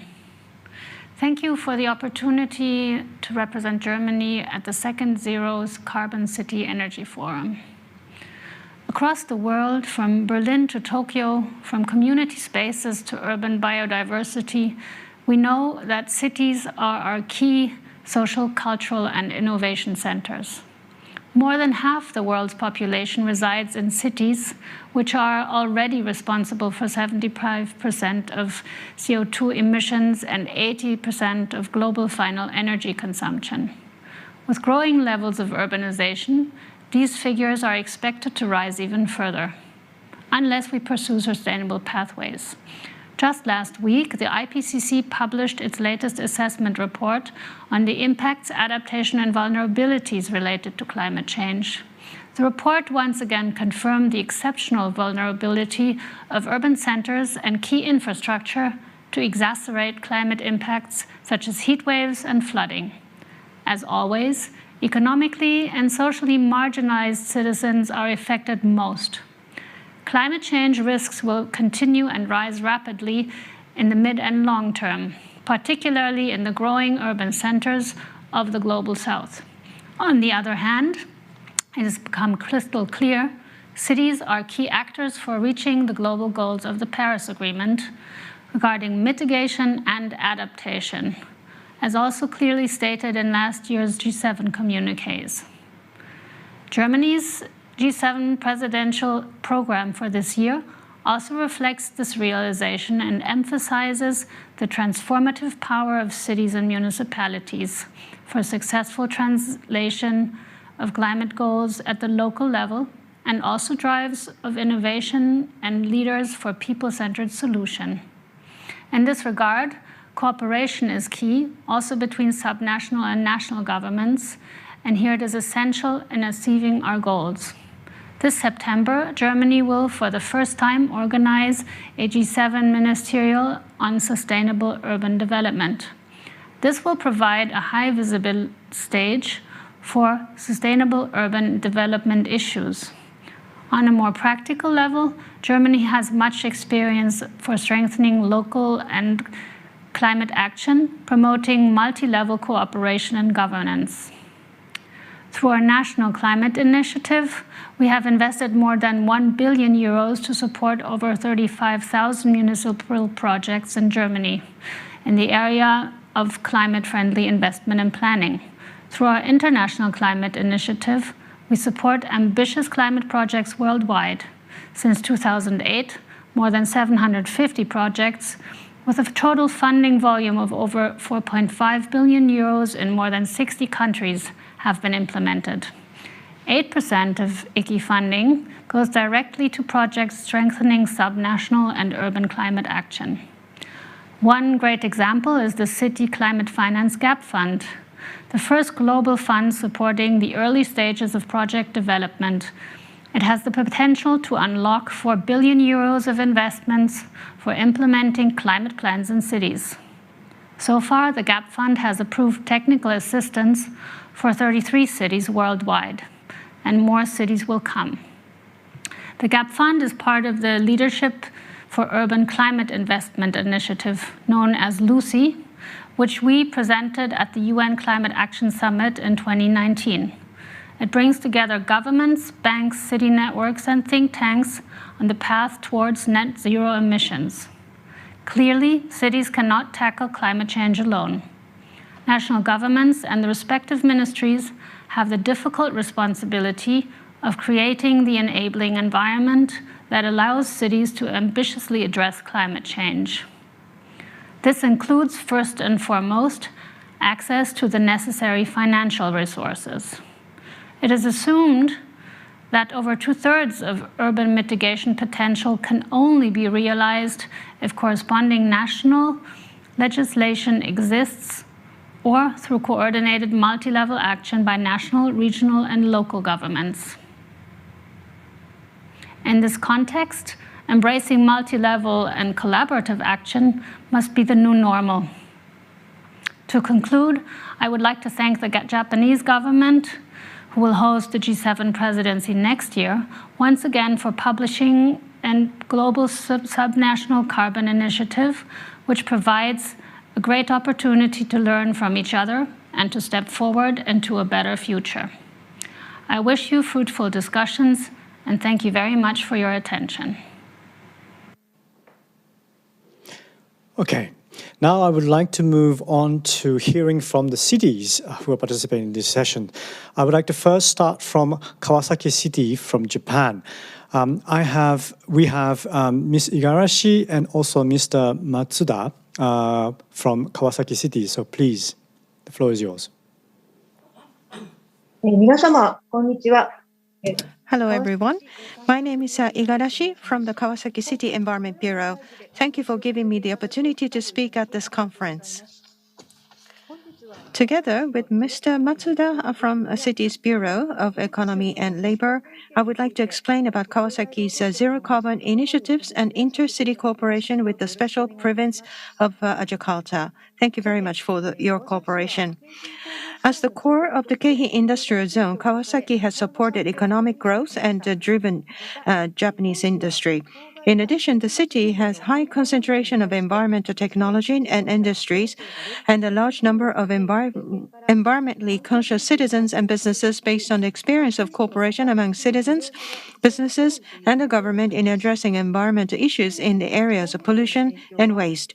The effects of climate change in recent years have also affected the lives of citizens, with Kawasaki City suffering tremendous damage when a typhoon hit in 2019. In addition, a U.S. research institute has reported that if the temperature rises by 2 degrees Celsius in the future, a significant portion of the Kawasaki waterfront area with industrial areas will be submerged by 2050. It has become clear that the city cannot afford to be a stranger to this issue. Against this backdrop, Kawasaki City declared itself a zero-carbon city in February 2020, ahead of other cities in Japan. In November of the same year, the city of Kawasaki launched a decarbonization strategy in order to implement concrete measures to lead a response to climate change toward the realization of the decarbonized society by 2050. Kawasaki Carbon Zero Challenge 2050 was released. This includes the following three initiatives: participation and collaboration of all entities, including citizens and businesses, Kawasaki's own initiative, and maximizing the strengths of its environmental technology and industry clusters. The three pillars of the plan are to promote green innovation originating from Kawasaki by making the most of its strength. And the first is the establishment of decarbonization model districts that aims to promote behavior change among citizens by intensively developing initiatives for decarbonization. And the city is working to achieve RE100 for major city facilities through the use of preferential treatment. And we will work to create the system to encourage more business to become hardworking businesses. In this fiscal year, the Kawasaki Basic Plan for the promotion of global warming countermeasures will be revised to further accelerate decarbonization efforts, and the plan will be revised to include the following provisions for FY 2030, the CO2 emission reduction target to be 0%. The role and importance of Kawasaki City, which is the driving force of Japanese industry with more than 70% of the CO2 emissions coming from the industrial sector, is setting such a goal and aiming to realize a decarbonized society is extremely significant. The same can be said for the master group. And my name is Matsuda from the Kawasaki City Economic and Labor Bureau. I would like to continue by informing you of two initiatives of Bureau of Economy and Labor that promote the Pillar 3 of the aforementioned Kawasaki Carbon Zero Challenge 2050. The first is the Kawasaki Green Innovations Cluster, which is a network organization that promotes industrial development and international contributions through environmental improvements achieved through collaboration among industry, academia, government, and the private sector. There are more than 80 entities working in it. Members consist of a rich diversity of companies and support organizations with outstanding environmental technologies. And through activities within the cluster, projects are created one after another from among the members, thereby fulfilling the function of the nursery of the environmental industry. The second is the Kawasaki International Environmental Technology Exhibition. This annual event is held to promote international contributions through industrial exchange and technology transfer in the environmental field by providing a venue for business matching and disseminating information on Kawasaki's environmental initiatives and the excellent environment technologies possessed by the companies. And last November, the 14th Technology Exhibition was held in online format that can be accessed at any time and was viewed by a wide variety of people from Japan and abroad. While utilizing the above mechanism, we are promoting a number of projects. This time, I would like to talk about the special collaboration projects in the special province of Jakarta. Based on the discussions we have had the province of Jakarta, we will focus on the clean energy, green industry, EV, buses, and SDGs, which are the priorities of the province, with the basic policy of aiming for green innovation and the realization of a decarbonized society. So next slide, I will show you more details.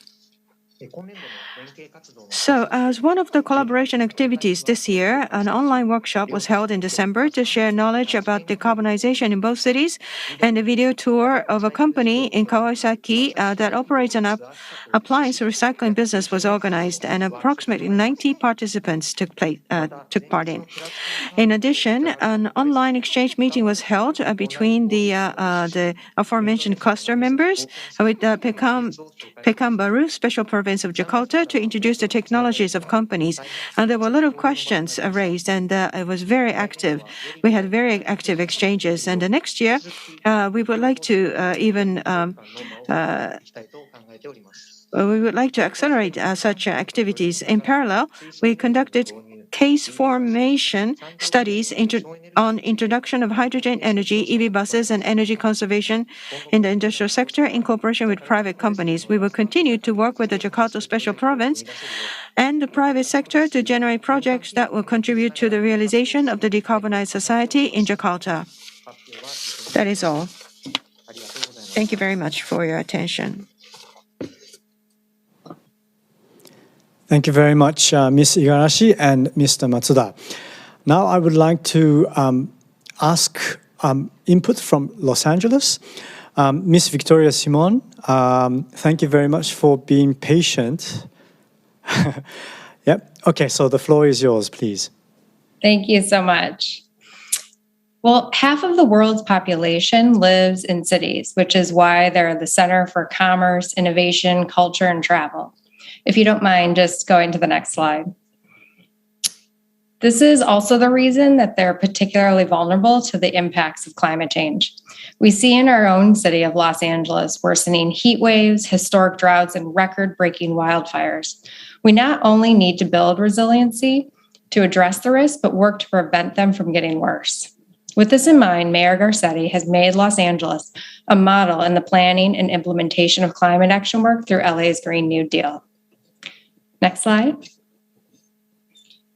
This report is an update of LA's first sustainability plan, but with accelerated targets, new aggressive goals, and a more expansive agenda.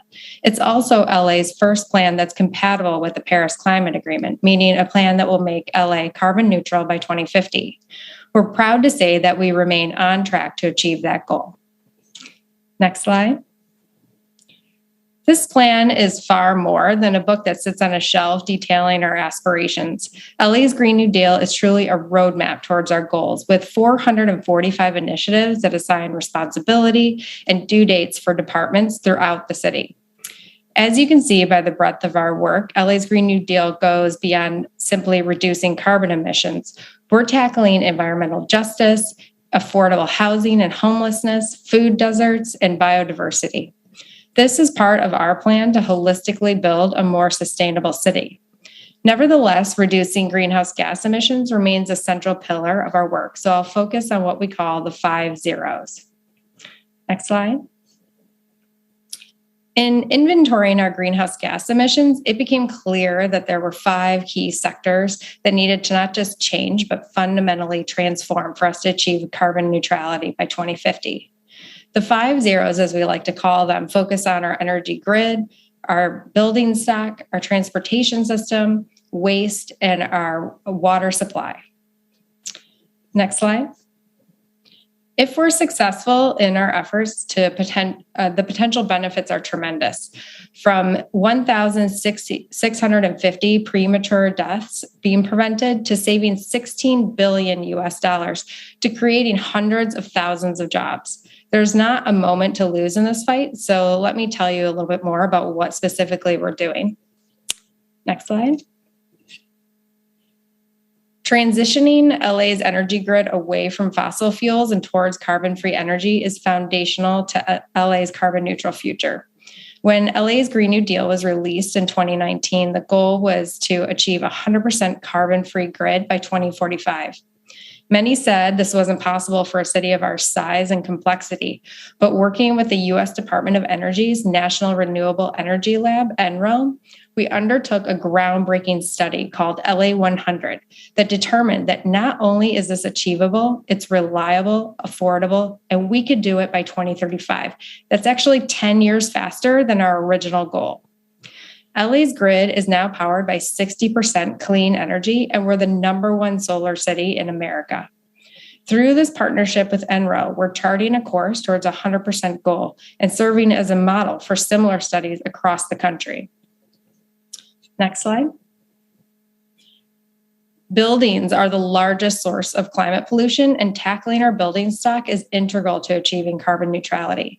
Unlike our energy grid, however, transforming our buildings presents its own challenge since they're largely privately owned and decentralized. To achieve our goal, making all buildings net zero carbon by 2050 and dramatically reducing building energy use, we are taking a twofold approach of energy conservation and electrification. In 2016, Mayor Garcetti signed into law one of the most ambitious and comprehensive water and energy efficiency laws for existing buildings in the U.S. Efforts such as these have saved customers $1.8 billion US, and we've seen a 35% reduction in carbon emissions from our buildings during the mayor's term. We're greening our buildings by being the first city to adopt the Buy Clean California Act, using low carbon materials for our municipal buildings and infrastructure projects, as well as committing to electrifying all new municipal buildings. Next slide. Los Angeles is known as the car capital of the nation, but with investments we've made in the transportation system, we've transformed our city into the electric car capital of the world. This has been done through a variety of measures to help move the market. For instance, in 2018, Mayor Garcetti and 21 other U.S. cities and counties leveraged their collective buying power and made a commitment to purchase over 350 electric vehicles, sending a strong signal to the car industry that the EV transformation is happening. This collaborative has grown to over 250 cities, counties, transit agencies, port authorities, and universities. And with that group, we have committed to purchasing over 4,000 EVs. LA now has the second largest municipal EV fleet in the nation.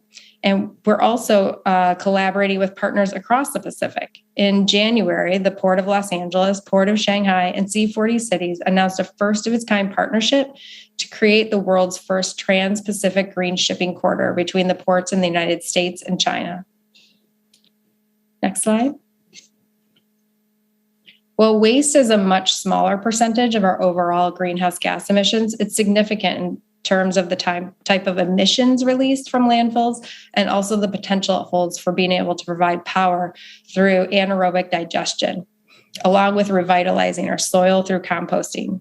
To be frank, the pandemic has slowed our efforts to achieve some of the ambitious goals we have in our plan, but we are adjusting to this new normal and reactivating our efforts to expand organic waste collection and implementing zero waste strategies within city government. Next slide. Some of the most dramatic impacts of climate change are being seen in our water supply, with historic droughts hitting much of the Western United States.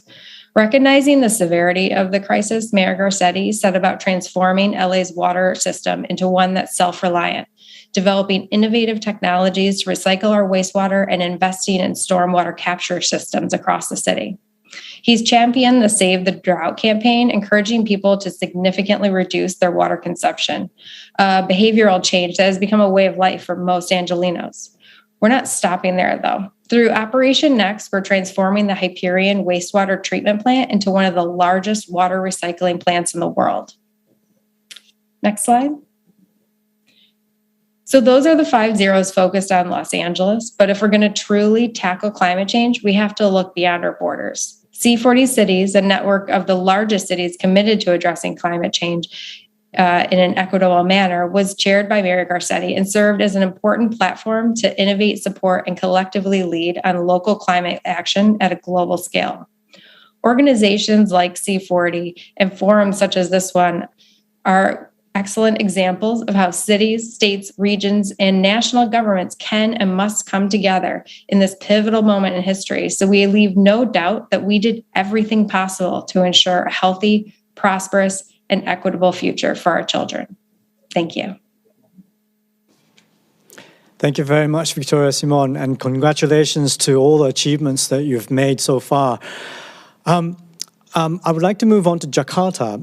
Unfortunately, Mr. Irvan Purungan could not participate, but instead we have Dr. Sudarmando Budi Nugroho from research manager at IGES, who has been working together with Jakarta government on the roadmap to zero carbon.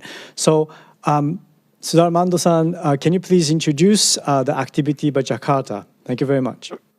Okay, thank you, Uchida-san. So I would like to explain activities by Jakarta. First, the Jakarta has commitment to achieve the climate resilient city, which means Jakarta does not only reduce the greenhouse gas emission, but also developing a resilient community urban to adapt the climate change and the environment. So Jakarta consistently taking a lead to sustainable mobility for urban resilience and for strong collaboration. By putting this statement, Jakarta opens its door to collaboration and support the various stakeholders with other cities in climate action to achieve a sustainable recovery. This was mentioned by the governor of Anies Baswedan in the Zero Carbon City Forum last year in 2021. So as mentioned by the moderator, the Jakarta did the first local action here. The red color mean local action in join the C40s, as also mentioned by the speaker from the Los Angeles, that the C40s is an important network. And then they also combined with the national action in 2011, because the national government make the national action plan for GHG emission reduction, and then also integrated with the international commitment here, the yellow color into Paris Agreement, and then again back to the national commitment, and then a local action. Here we show from 2018 to 2021, the Jakarta has a lot of local action. The last action is about the governor decree on the low carbon development considering climate resilience. It just launched last year on October 2021. I will explain later. So there's a new launch policy on carbon climate development considering climate resilience. It is Jakarta effort to review cross-sectoral activities in order to accelerate the climate action on mitigation and adaptation, and also managing the disaster. This also strengthen the collaboration and cooperation among key stakeholders toward low carbon development in Jakarta City. It is also include the city-to-city cooperation between Jakarta and Kawasaki City under the GCM program. This is one of the kind of a collaboration and they would like to strengthen the collaboration to achieve the low carbon development in Jakarta City. The new policy also, it is a first subnational policy on low carbon development in Indonesia. And this policy is bundling the climate mitigation and adaptation and cover the GHG emission reduction 30% and ambitious reduction 50% in 2030 and also net zero in 2050. This also include the assessment of vulnerable areas on climate disaster in 2030. The climate mitigation action on the newly launched policy, Governor Decree 90/2021, covers 5 sectors and 11 major action. The first on energy sector, major action is on energy efficiency, expanding renewable energy, substitution to low carbon emission fuel, shifting to public transport, and mainstreaming non-motorized transport. And also on the waste, the second one on the waste sector, major action is reduction of waste generation at source, optimization of wastewater treatment, development of waste management. And the other one on agriculture, forestry, and land use, and also others on the climate diplomacy. Then the Jakarta City create the climate task force. It is established under the gubernatorial decree 96/2020. It is consists of 5 groups. First, task force on climate mitigation. The second one, task force on climate adaptation. Task force on finance and cooperation. Task force on communication and public participation. And task force on research and innovation. So this is then Jakarta published a kind of best practice compilation in 2021. It is a kind of activities. For example, here I just support the long-term strategy to achieve GHG emission reduction 2050 by like AIM model, and also the special envoy, Mr. Irfan Pulungan, who should talk today, also talk in Japan Pavilion at the last COP26. He joined the Japan Pavilion to deliver some commitment of Jakarta and also program of the Jakarta last year in the COP26. So the Jakarta action is not only by themselves, but they also want to strengthen the collaboration. So that I will repeat the message by the government, the governor of Jakarta. Jakarta is a city for collaboration. So they are willing and they are open to collaboration with other actors around the world, not only the domestic in Indonesia, but also overseas from the other cities or with the private company and also with some NGO or CSO and others. So that's all from me. Thank you.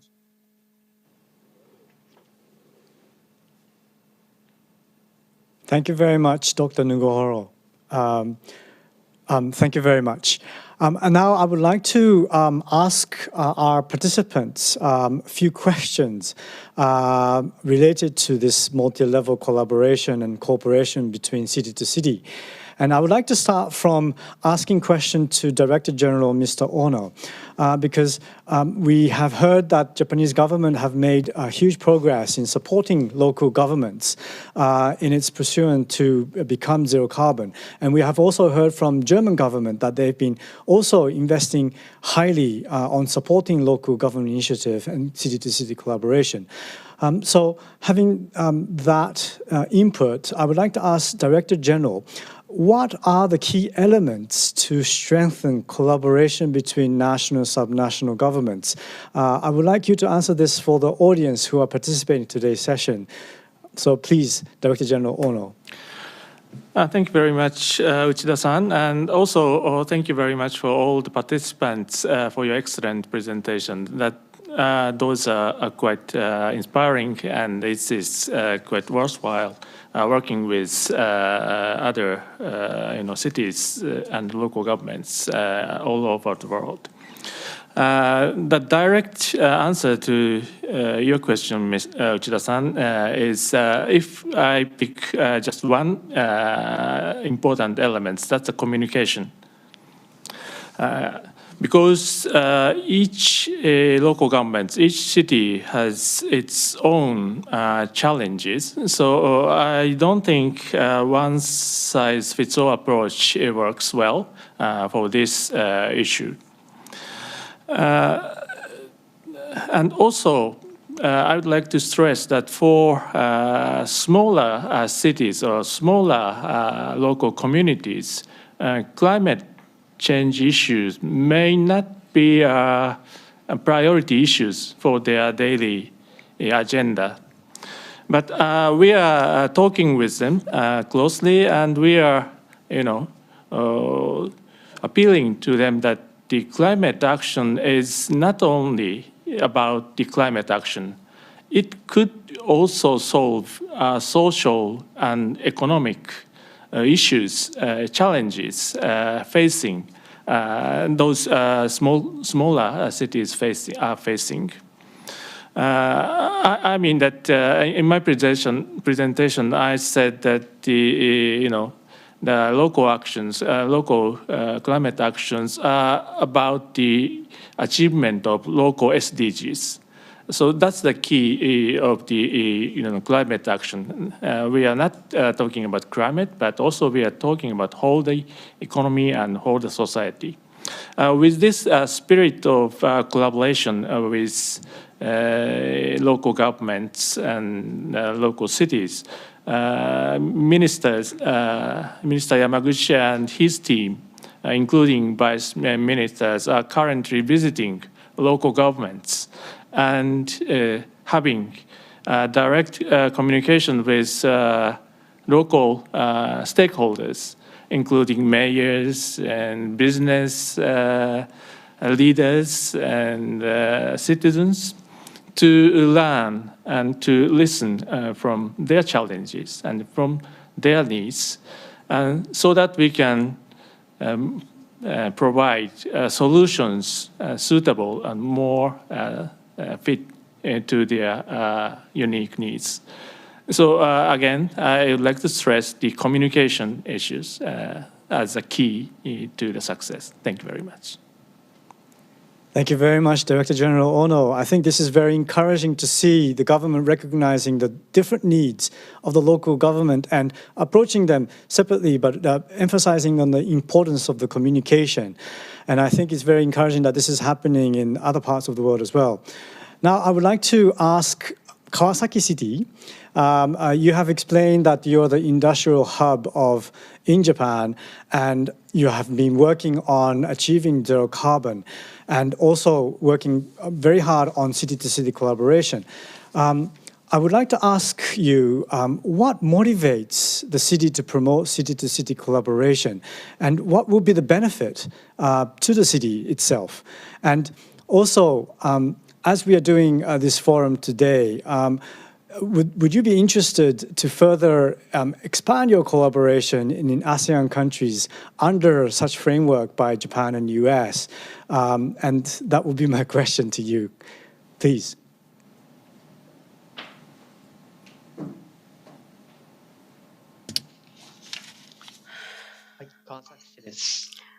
Thank you for the questions. First of all, thank you very much for wonderful presentations. We learned a lot.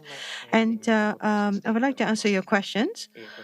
First, about the motivation for promoting the C2C, city-to-city cooperation, and also the benefit that we can enjoy.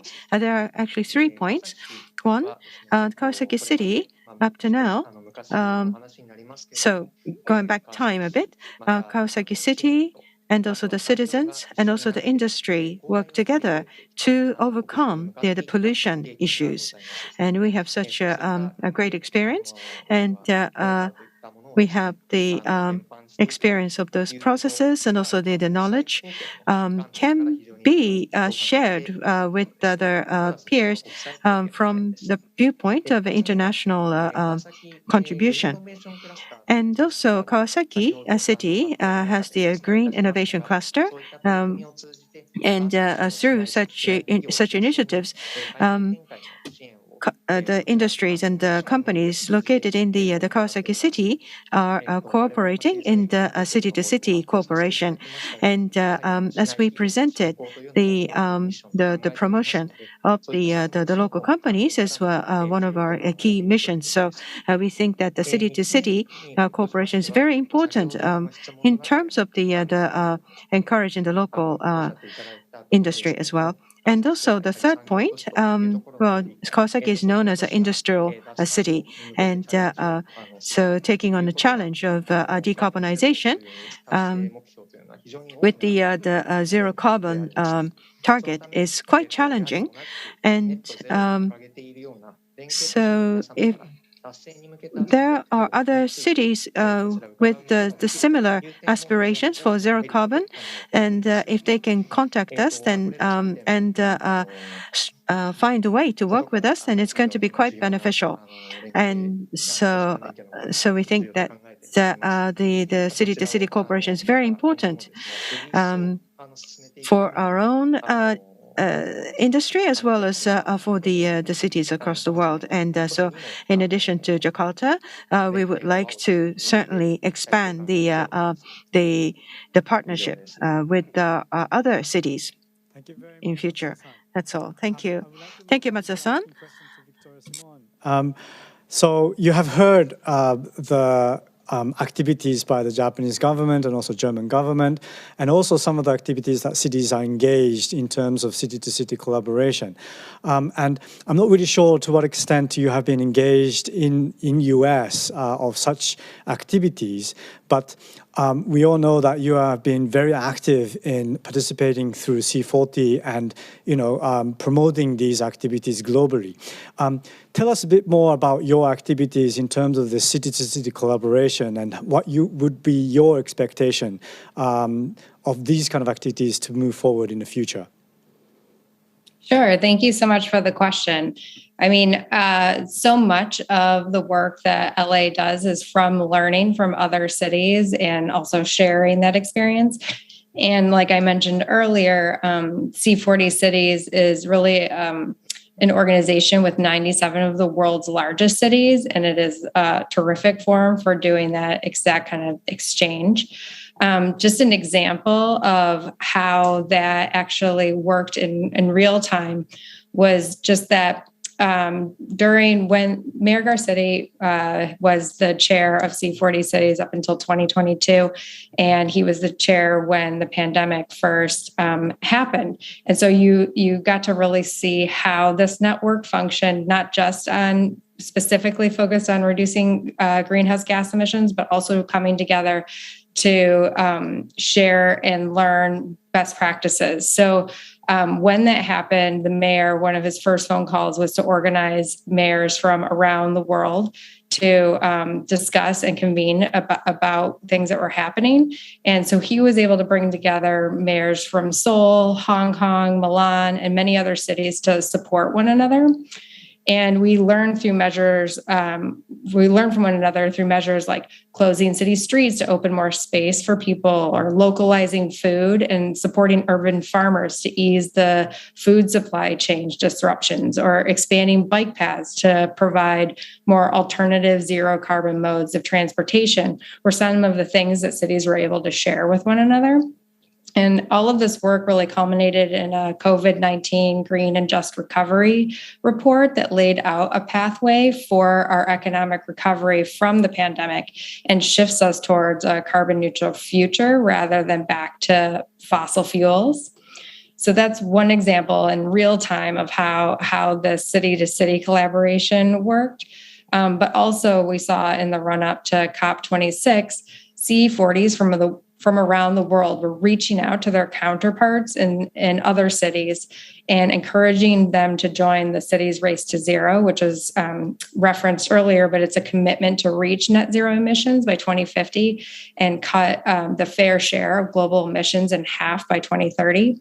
So this type of outreach and encouragement resulted in Mayor Garcetti being able to go to the United Nations at COP26 and announce that 1,049 cities had joined the city's race to zero, which marked the biggest commitment outside of national commitments at the conference. This also would have the impact of eliminating greenhouse gases, somewhere between the fourth or fifth largest emitter in the world of greenhouse gas emissions.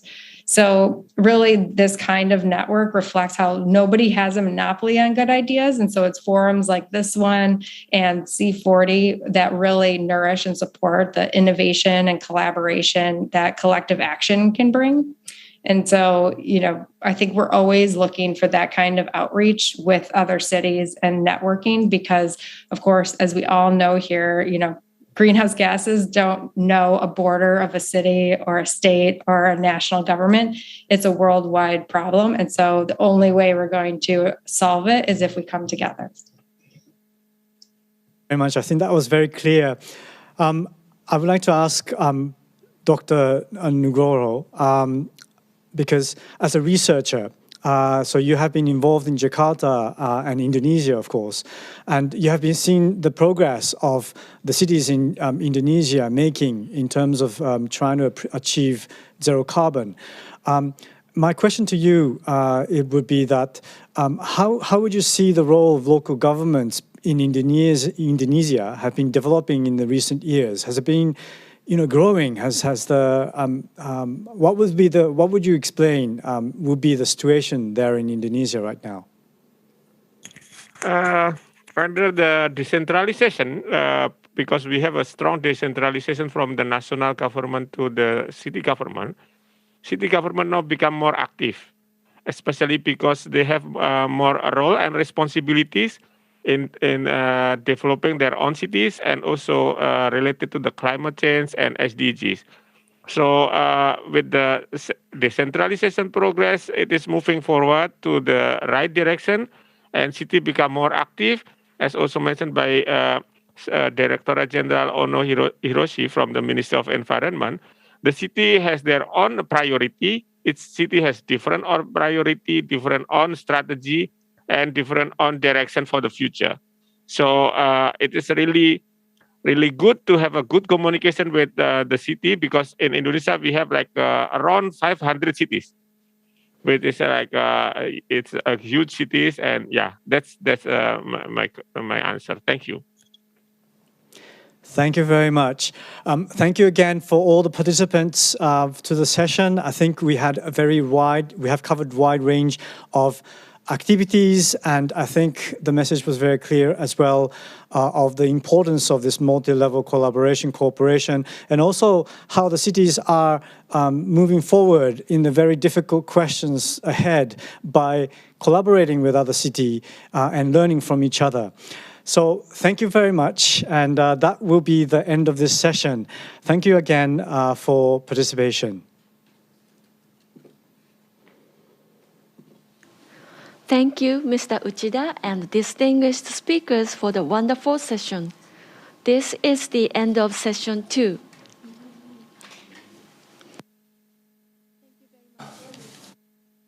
Thank you very much, everyone. Before closing today's program, we would like to invite Mr. Shoda Yutaka, Vice Minister for Global Environmental Affairs, Ministry of the Environment, Japan, to deliver his closing remarks. Good morning, good afternoon, and good evening. It's my pleasure to deliver some closing remarks at the end of the first day of the Zero Carbon City International Forum. First of all, I would like to thank once again the U.S. Ambassador to Japan, Mr. Rahm Emanuel, the Executive Secretary of the UNFCCC, Ms. Patricia Espinosa, the mayors from around the world, and all the other participants today, as well as the Forum Secretariat and cooperating organizations. I was very impressed by the many valuable and productive presentations from today's speakers.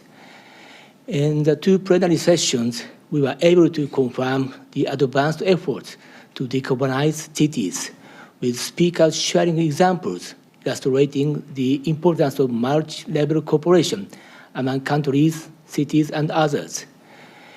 It was very encouraging to see that many cities and regions are making concerted efforts to achieve carbon neutrality on the road to becoming zero-carbon cities. They are working to achieve zero carbon in an integrated manner with urban development, as well as making a difference through innovation according to local conditions. We were able to reaffirm the importance of technical and financial support from the national government for such advanced local efforts through collaboration between the national and local governments. We also reaffirmed that central government and international organizations have a role to play, ensuring that progressive initiatives reach neighboring districts, cities, and even other countries to start a decarbonization domino effect. Another important element is city-to-city collaboration. Today, I'm pleased to confirm that city-to-city partnerships have been making great progress, with successful results emerging from cooperation between Kawasaki City and Jakarta Metropolitan Government. The Ministry of the Environment Japan is pleased to continue its support for this type of international intercity cooperation. And so we can now look forward to continuing the forum tomorrow with four panel sessions: intercity cooperation, buildings and transportation, resilience, and zero carbon in scale of complexities of or district level. We have a different set of speakers, so we hope that specific discussions can be developed further on each of these topics, bringing more depth to today's discussions. Finally, I would like to conclude my remarks by wishing you all the best in accelerating your efforts to decarbonize your cities through this 2-day forum. Thank you very much. Thank you very much, Vice Minister Shoda, for your very insightful remarks. Thank you very much for your participation today. That finishes all program for today. The program for Day 2 will start from 7:00 a.m. at Eastern Standard Time and at 9:00 p.m. Japan time. For speakers and moderators, please log in with your unique Zoom link, which the Secretariat sent to you. For the general audience, please visit the website of the Zero Carbon City International Forum and enjoy watching the session via YouTube. We are very much looking forward to seeing you tomorrow too. Thank you very much.